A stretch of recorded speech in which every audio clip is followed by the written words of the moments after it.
Okay, thanks, guys. So I kind of came late to the party. My apologies. I'm sure this question has already been asked.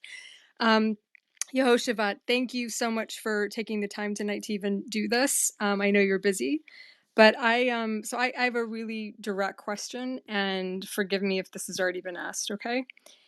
Um, and I guess for me, my basic question is like, why do you think you still have a reputation for being part of BHI? Because you've done the work, you've spent years studying with the rabbis, you've like transformed your whole life, you've dedicated your life to this. Why do you think you still have that reputation? That's one. And like, what do you do with that emotion? Because like for me, I would be enraged by that. You know, you've literally dedicated so much of your time. You've gone over and beyond what any one of us has to do to like to become part of our nation. I am enraged by it, and I don't get it. I mean, because from today, for an example, I was there teaching and giving some information over to a community, and everyone associated me with being BHI. I'm like, have you guys not watched my journey? Have you guys not seen my words? Have you guys not, been a part of my life? Have I not shared my Torah intellect all over social media each day?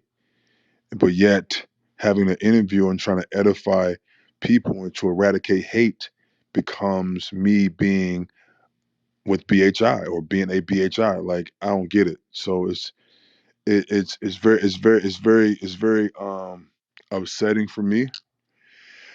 So it makes me not want to help. Right? It makes Yeah. me not want to help. Yeah, like And yeah, I will say one thing, like what's really interesting, what I find interesting is you have a lot of, and I don't put you in the same group, by the way, just FYI. But what I love seeing about converts to Judaism is that there's such a pride that they like are so in love with being Jewish. And whereas so many of us, we have like generational trauma. We carry that, you know. I'm half Persian, the other half's Ashkenazi. Like I'm a fucking mess.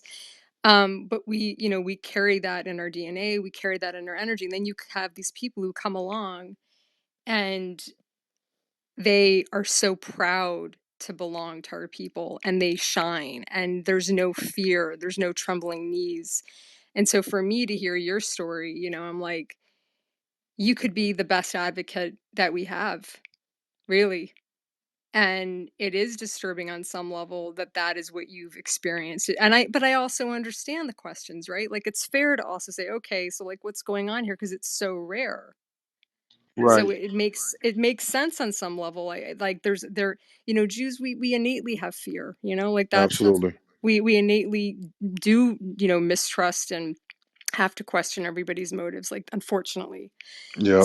So you know that comes with the territory. But do I think that that's like do I think that's an abuse? Do I think that that's like an overkill? Like from your lens, I can only imagine. Like, what more do you have to do to prove that you are one of us? I get it, and I think you're right because out of all the traumatizing events that took place in the Jewish community, I would be afraid and cautious as well when something like that happens or when conversations happen in that way.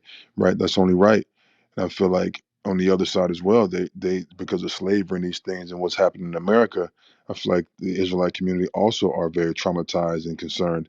So for me, being in the center of both, right, is a very new space. I don't think no one that I can think of in the recent years had ever been in this space before. So it's kind of new for all of us to experience.